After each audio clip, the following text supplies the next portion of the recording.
Share holder को नहीं। किसने अंडर राइट किया हमारे शेयर्स? कमीशन किसको मिलेगा? जो अंडर राइटर्स है उसको मिलेगा। So underwriting commission account debit to under writers.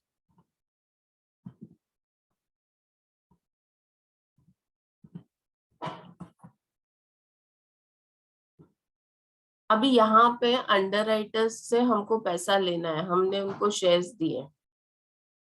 ये एंट्री में अलॉटमेंट ऑफ शेयर्स में under writers debit, debit means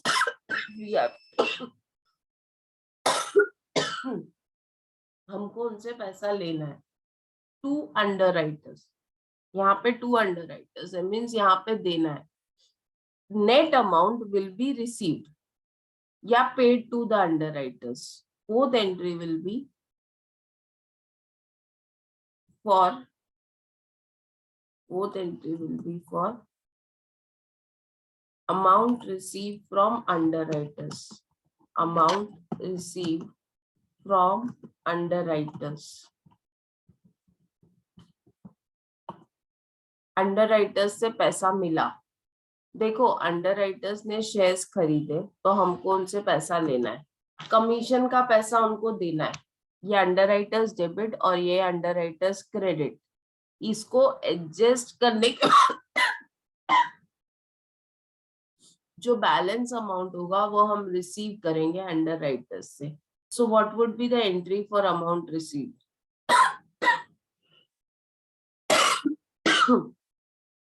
पैसा मिल रहा है अंडरराइटर्स से। Bank account debit, yes. किसने दिया? Bank account debit to underwriters, correct, to underwriters. ये जब हमको उनसे पैसा मिल रहा है, हो सकता है हमको उनको पैसा देना पड़े। मतलब हमारे शेयर्स फुल्ली सब्सक्राइब्ड हो गए, हमको उनको पेमेंट करना पड़ रहा है, उन्होंने कोई शेयर्स ही नहीं खरीदे। Amount paid to underwriters, either pay करना पड़ेगा या उनसे मिलेगा। अगर अंडरराइटर्स को हम अमाउंट पे कर रहे हैं तो what would be the entry? Amount अगर हम अंडरराइटर्स को पे कर रहे हैं तो what would be the entry? पैसा मिल रहा है अंडरराइटर्स से तो हमने लिखा bank account debit to underwriters. अगर हम अंडरराइटर्स को दे रहे हैं तो entry will be underwriters account debit to bank.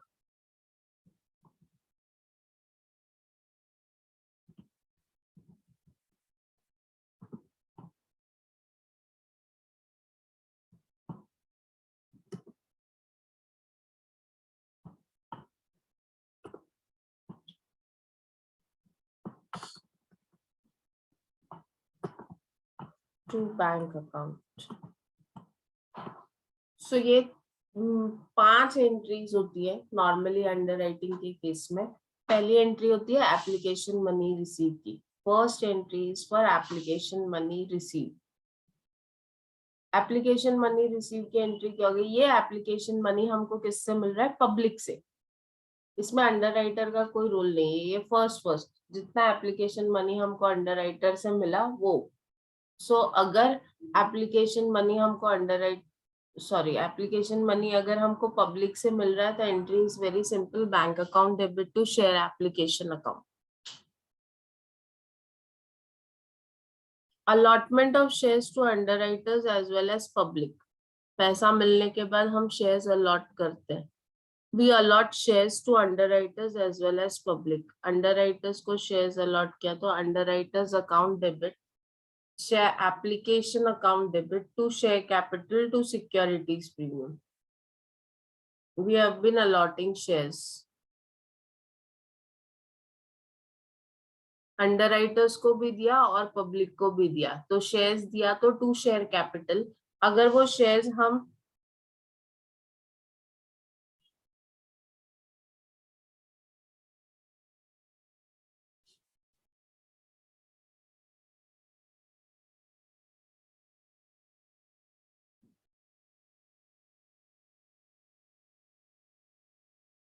अगर शेयर्स प्रीमियम पे इशूड है तो टू सिक्योरिटीज प्रीमियम आएगा। अगर इशू इज एट पार तो नहीं आएगा, and issue is at discount, तो डिस्काउंट डेबिट आएगा। यहाँ पे हम शेयर्स इशू कर रहे हैं।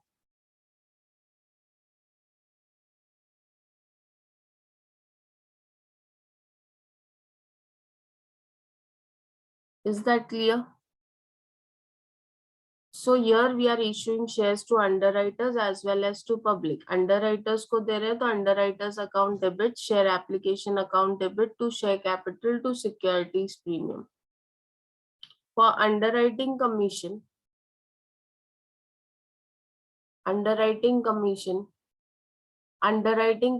account debit to underwriters. Amount received from underwriters से अगर अमाउंट मिल रहा है तो entry will be bank account debit to underwriters.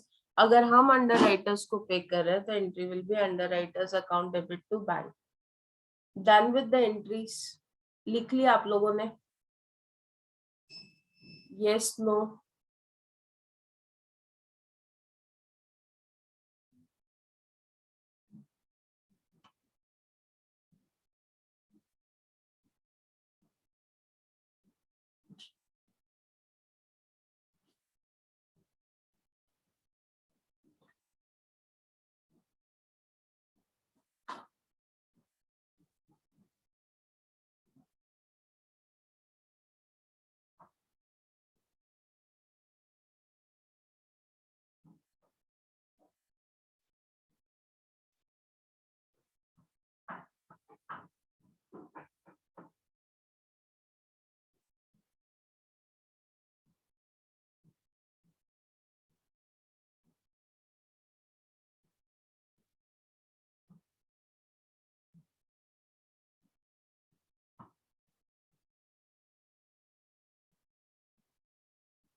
Yes, are you all done with journal entries? अभी हम लोग कैलकुलेट करेंगे gross liability of the under, how to calculate the net liability of the underwriters.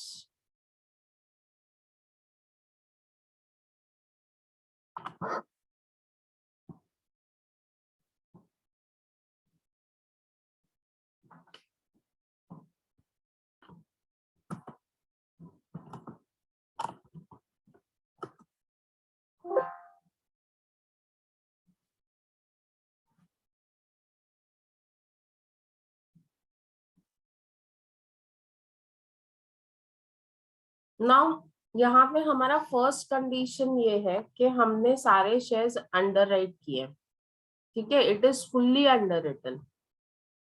The complete share capital of the company issued capital is underwritten by 3 underwriters, that is A, B and C.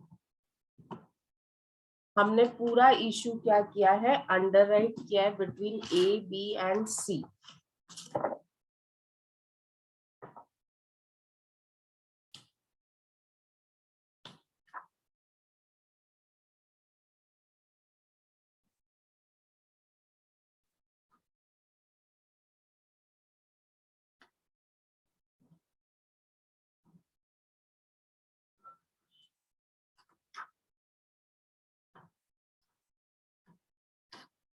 For the time being, we are not considering firm underwriting. Firm underwriting कल मैंने बताया था ना क्या होता है?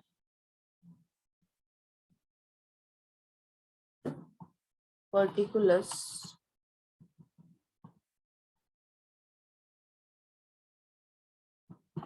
basis. Firm underwriting means compulsorily अगर underwriter कुछ shares खरीदने वाले हैं तो it is called as firm underwriting.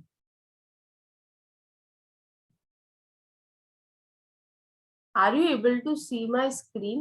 Excel sheet दिख रहा है? Okay. Just a minute.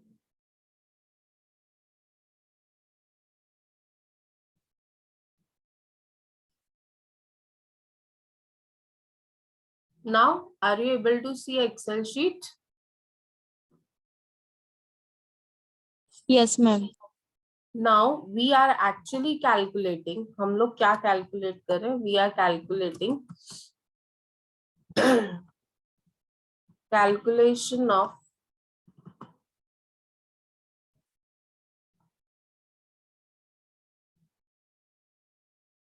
या statement showing liability of underwriters, statement showing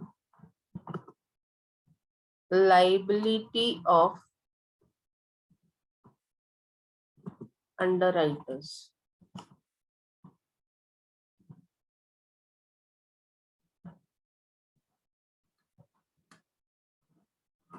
ठीक है, मतलब उनकी लाइबिलिटी कितनी है, वो लोगों को कितने शेयर्स खरीदने हैं।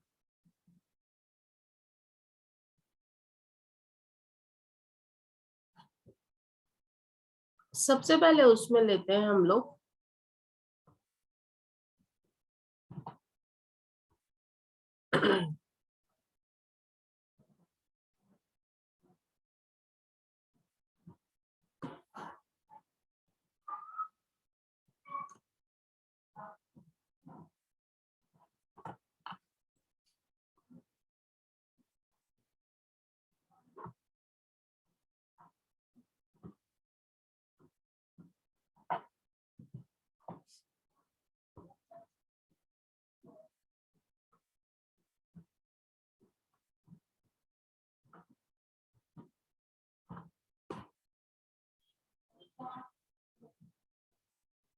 ओके। सबसे पहले you have to start with the gross liability. सबसे पहले हम लोग क्या लेते हैं, ग्रॉस लाइबिलिटी। ग्रॉस लाइबिलिटी का मतलब होता है तीन अंडरराइटर्स किस रेशियो में पूरा इश्यू सब्सक्राइब करने वाले हैं, what is their gross liability, how they are going to subscribe for the shares या फिर फॉर द इश्यू। सपोज ऐसा दिया है आपको, company issued 1,50,000 shares which were underwritten by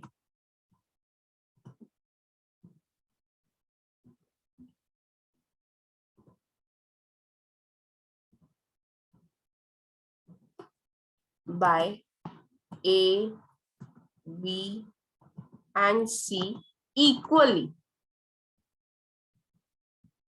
तो इनका ग्रॉस लाइबिलिटी का रेशियो क्या है, 1:1:1। क्या है इनका रेशियो, 1:1:1।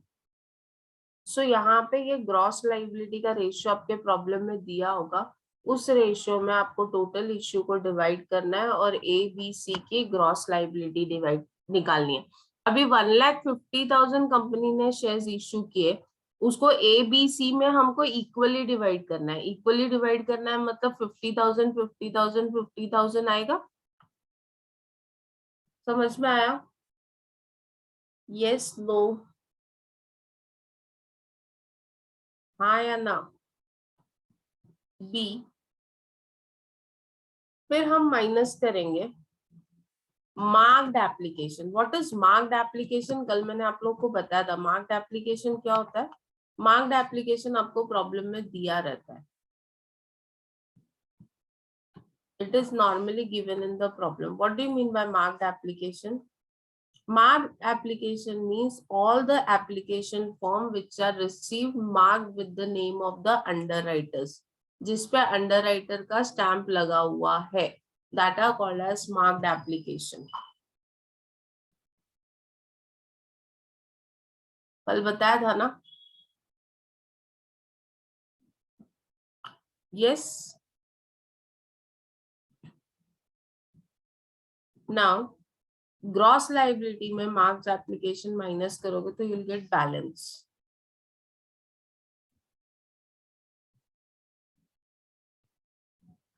और ये जो बैलेंस आया है इसमें से अभी माइनस करेंगे अनमार्क्ड एप्लीकेशन। अनमार्क्ड एप्लीकेशन का मतलब होता है वो एप्लीकेशन जो हमको मिला है लेकिन उस पे किसी का स्टैंप नहीं है, पब्लिक ने सब्सक्राइब किया लेकिन it does not bear any stamp, उस पे कोई स्टैंप नहीं है। अनमार्क्ड एप्लीकेशन को हम डिवाइड करेंगे in the ratio of gross liability. किस रेशियो में डिवाइड करेंगे, रेशियो ऑफ ग्रॉस लाइबिलिटी, ये वाला, ये 1:1:1 जो है ना, ये प्रॉब्लम में दिया रहता है, उस रेशियो में हम डिवाइड करेंगे।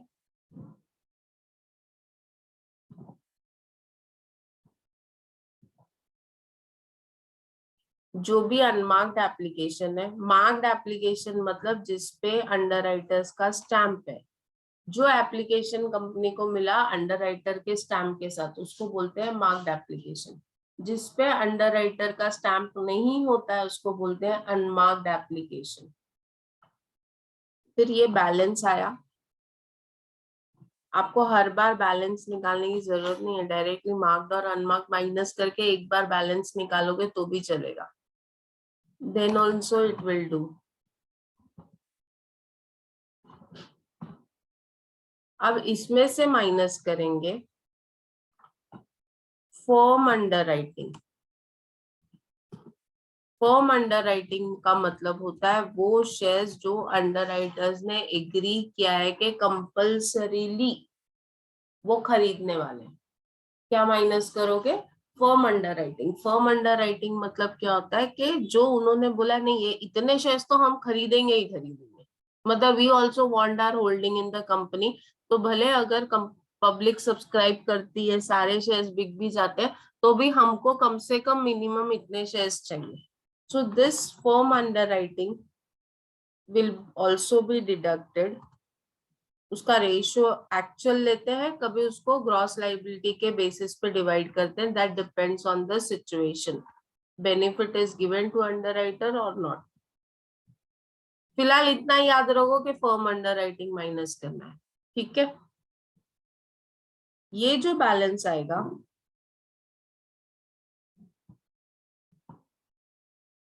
अगर ये बैलेंस पॉजिटिव आता है, अगर ये जो बैलेंस आता है ये पॉजिटिव आता है,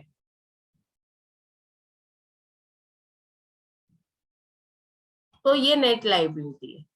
लेकिन अगर इसमें से एक भी नेगेटिव आया, एक भी नेगेटिव आया, तो क्या करेंगे, ये नेगेटिव बैलेंस को ए और सी में शेयर करेंगे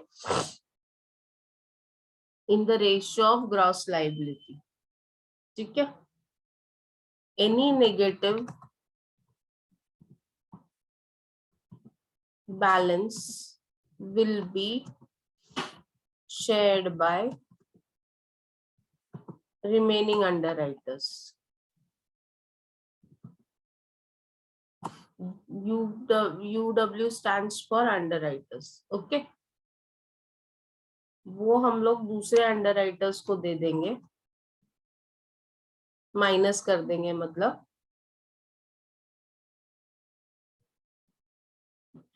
तो जो बैलेंस बचता है that is net liability,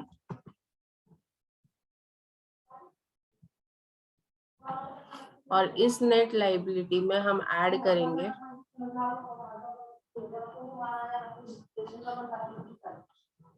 firm underwriting. Good morning मौसी। Add firm underwriting. ये जो फर्म अंडरराइटिंग अभी हम ऐड कर रहे हैं, यहाँ पे पहले माइनस किया है कि इतने तो शेयर्स वो लोग खरीदने वाले ही हैं, यहाँ पे वापस उसको ऐड बैक कर देंगे तो to know the final total liability of the underwriters.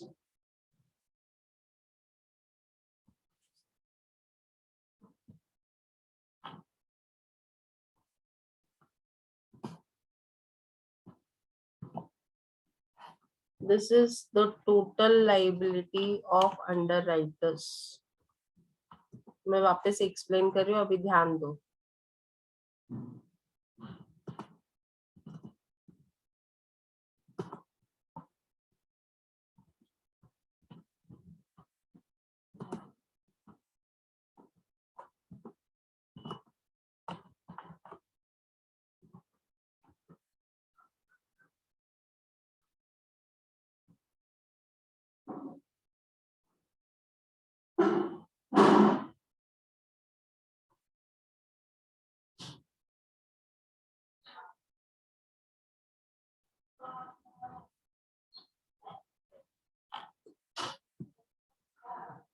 ये आपका फाइनल आंसर है जिसमें आपको पता चलता है कि कितने शेयर्स अंडरराइटर्स खरीदने वाले हैं। देखो आपको पहले क्या करना है, ग्रॉस लाइबिलिटी लेनी है। ग्रॉस लाइबिलिटी मींस कौन से अंडरराइटर ने कितना शेयर्स की एश्योरेंस दिया है, कितने शेयर्स खरीदने की गारंटी दी है।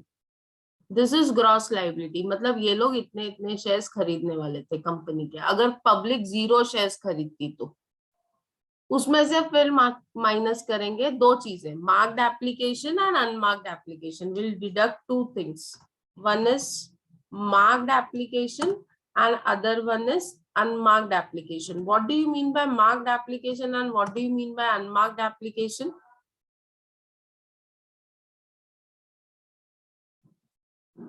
What do you mean by marked application?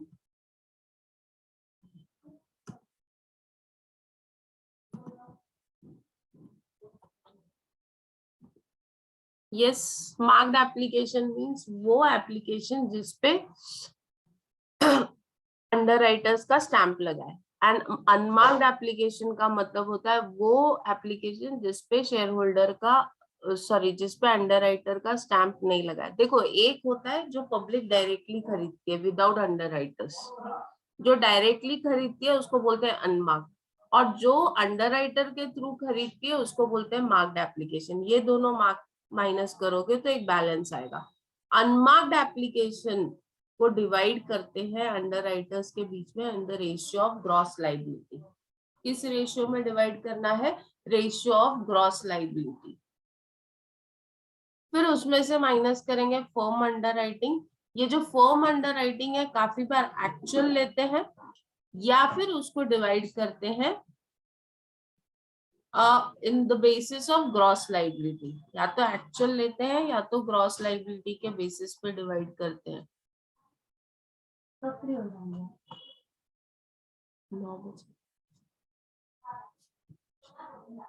जो बैलेंस आएगा, अगर उसमें कोई अंडरराइटर का बैलेंस नेगेटिव आया तो वो नेगेटिव को बाकी दो अंडरराइटर्स में डिवाइड करना है। इसका मतलब एक अंडरराइटर की लाइबिलिटी नेगेटिव हो रही है, मतलब उसको कुछ नहीं खरीदना है, तो वो 0 हो सकती है लेकिन नेगेटिव नहीं हो सकती। तो उसको 0 करने के लिए हम क्या करते हैं, ये जो नेगेटिव है इसको शेयर करते हैं ए और सी में in the gross liability ratio. कौन से रेशियो में? ग्रॉस लाइबिलिटी के रेशियो में। तो नेट लाइबिलिटी आती है, this is the net liability of, उसमें फर्म अंडर राइटिंग एड करेंगे तो will get total liability of under writers. तो क्या क्या माइनस करना है हमको? तीन चीजें माइनस करनी है, marked application, unmarked application and firm under writing. ये तीन माइनस करने के बाद अगर सब पॉजिटिव है, सब अंडरराइटर्स का बैलेंस शेयर्स पॉजिटिव आ रहा है तो लफड़ा ही खत्म, that becomes your net liability.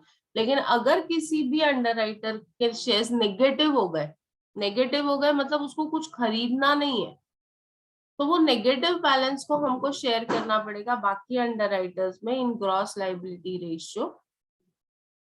तो you will come to know what is the net liability, कितने शेयर्स अंडरराइटर्स को खरीदने हैं और उसमें फर्म अंडरराइटिंग ऐड कर देंगे तो will come to know the total number of shares that they are going to purchase. Is it clear? नहीं क्लियर होगा, आई नो। जब तक हम एक प्रॉब्लम नहीं सॉल्व करेंगे ना तब तक ये क्लियर नहीं होगा। एटलीस्ट फॉर्मेट तो याद कर सकते हो, यस नो? तो ये यस मैम। ये फॉर्मेट लिख के लो, कल हम लोग इस पे एक प्रॉब्लम करेंगे, दो तीन। कल दो तीन हम सिर्फ यही कैलकुलेट करेंगे, लाइबिलिटी ऑफ अंडरराइटर्स। तो ये करने के बाद आपको क्लियर हो जाएगा कि क्या exactly what I want to say, because without a problem it is very difficult. एक मिनट रुको, आई कुड गेट। अभी ये देखो, A limited issued 1 lakh equity shares of 10 each. The whole issue was underwritten as follows: A 40%, B 30% and C 30%. ये जो है ना A 40, B 30 और C 30, इसको बोलते हैं ग्रॉस लाइबिलिटी रेशियो। इसको क्या बोलते हैं? Gross liability ratio. So 1 lakh को हम डिवाइड करेंगे 40%, 30% और 30% में। 1 lakh is the total shares issued, उसमें से 40,000 ए खरीदेगा, 30,000 बी खरीदेगा और सी भी 30,000 खरीदेगा। ये आ गया ग्रॉस लायबिलिटी रेशियो। एप्लीकेशन मिले 80,000 शेयर्स के लिए, of which 20,000 shares were stamped of bear the stamp of A, मतलब ये मार्क्ड हो गया। A का स्टैंप लगे हुए कितने मिले 20, B का स्टैंप लगे हुए मिले 10 और C का स्टैंप लगे हुए मिले 20। मतलब मार्क्ड एप्लीकेशन कितने मिले हमको 20, A का, B का 10 और C का 20, तो टोटल होता है 50।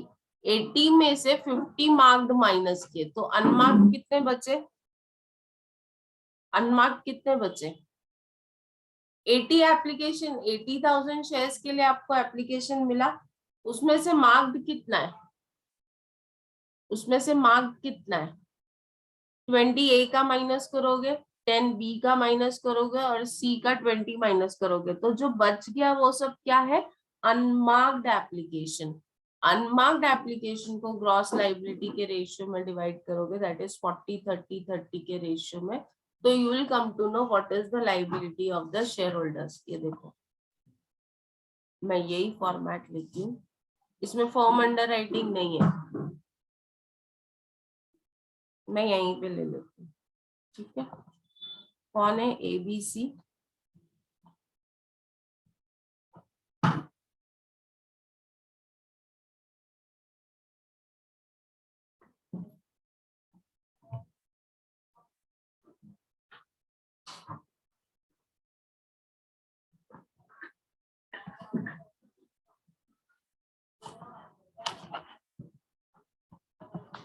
सबसे पहले लेंगे ग्रॉस लायबिलिटी। ग्रॉस लायबिलिटी का मतलब होता है अगर पब्लिक ने एक भी शेयर्स नहीं खरीदे तो ए कितना खरीदने वाला है, बी कितना खरीदने वाला है और सी कितना खरीदने वाला है, दैट इज 4:3:3। 1 लाख को 4:3:3 में डिवाइड करेंगे। ये 1 लाख टोटल शेयर्स इशूड है, पूरा इशू ए बी और सी ने एक्सेप्ट किया हुआ है और उनका रेशियो एक्सेप्टेंस का क्या है 4:3:3। सो 1 लाख को 4:3:3 में डिवाइड करोगे तो कितना होगा, 1 लाख को 4:3:3 में डिवाइड करोगे तो कितना होगा 1 lakh into 4 divide by 10, 40,000। Yes, 1 lakh into 3 divided by 10, that is 30,000।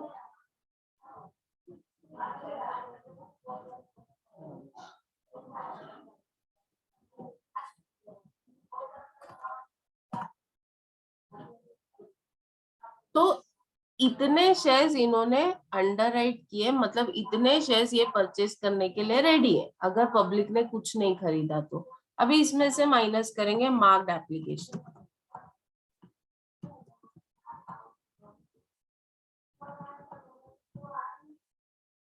अभी मार्क्ड एप्लीकेशन कितना दिया है 820, बी 10 और सी 20। इतने मार्क्ड थे, मार्क्ड थे मतलब उनका स्टैंप लगा हुआ था, ये एक्चुअल है जो दिया था हमने वो लिया। तो what is balance 20,000, 20,000 and 10,000। Getting it?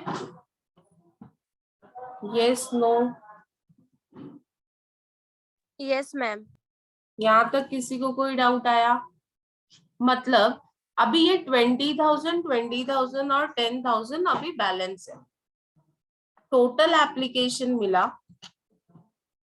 80,000, उसमें से मार्क्ड कितना था, मतलब ए बी सी का स्टैंप लगा हुआ कितना था 50,000। किधर से आया ये 50,000, ये 20, 10 और 20 का टोटल।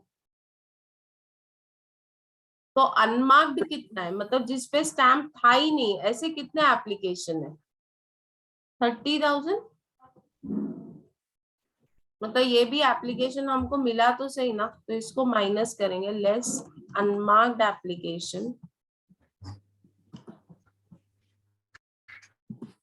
30,000 किस रेशियो में? ग्रॉस लाइबिलिटी के रेशियो में, दैट इज 4:3:3। इसको किस रेशियो में डिवाइड करेंगे? 4:3:3 में। करो तो 30,000 को 4:3:3 में। 30,000 into 4 divided by 10, that is 12,000. 30,000 into 3 divided by 10, 9,000 and 9,000. So now what is their liability? Net liability.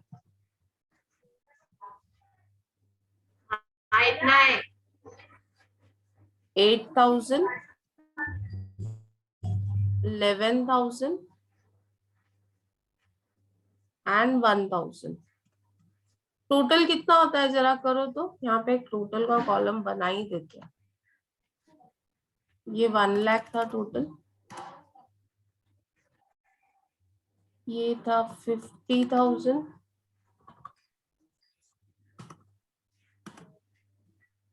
ये और 50,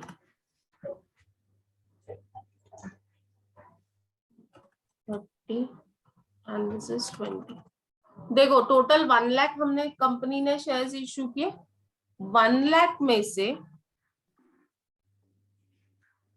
80,000 एप्लीकेशन मिले, मतलब 20,000 शॉर्ट था। आपको कंपनी से कितने, कंपनी को एप्लीकेशन कितने मिले? 1 लाख मिले। सॉरी, कंपनी ने शेयर्स कितने इश्यू किए? 1 लाख। उस 1 लाख में से 80,000 सब्सक्राइब हो गए। सब्सक्राइब हो गए मतलब किसी ना किसी ने परचेज कर लिए। 80,000 परचेज कर दिया, मतलब 21 लाख में से कंपनी ने 1 लाख शेयर्स इश्यू किए, 80,000 बाहर वालों ने परचेज कर लिए। तो अभी अंडर राइटर्स को कितने परचेज करने? अंडर राइटर्स ने एग्री किया था ना, पब्लिक नहीं परचेज करेगी तो हम परचेज करेंगे। तो पब्लिक ने 20,000 कम परचेज किया है, तो ये 20,000 अंडर राइटर्स ने परचेज किया। वो अंडर राइटर्स ने कितना परचेज किया? ए ने 8,000, बी ने 11,000 और सी ने 1,000। किस बेसिस पे? उन लोगों ने कितनी मेहनत ली एप्लीकेशन लाने में, जो बच गया वो उनका लॉस है। तो मतलब उतना उनको अभी खुद खरीदना पड़ेगा। ए को 8,000 शेयर्स खुद खरीदने पड़ेंगे, बी को 11,000 और सी को 1,000, और टोटल होता है देखो 20,000। Are you getting it? समझा? Yes, ma'am. 1 lakh shares company ने इश्यू किया, 80,000 लोगों ने खरीद लिया, 20,000 अंडर राइटर्स को खरीदना है। कौन सा अंडर राइटर कितना खरीदेगा उसके लिए हमारा ये स्टेटमेंट है। 20,000 शॉर्ट है, तो वो 20,000 ए कितना खरीदेगा, बी कितना खरीदेगा और सी कितना खरीदेगा, ये उसका फॉर्मेट है। ग्रॉस लाइबिलिटी लेना है, उसमें से मार्क्ड और अनमार्क माइनस कर देना, you will get net liability.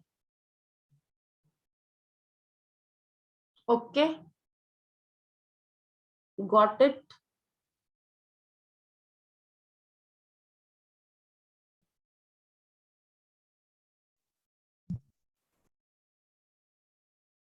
ये देखो 8,000, 11,000 एंड 1,000।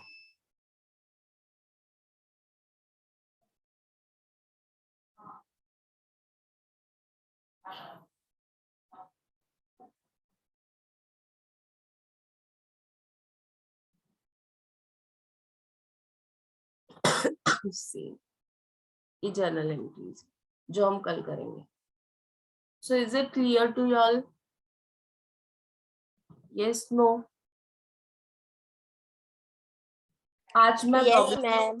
आज प्रॉब्लम शीट गूगल क्लासरूम में डाल देती हूँ, so that tomorrow we are able to solve the problem. Okay, चलो bye bye, see all, take care, stay safe and healthy.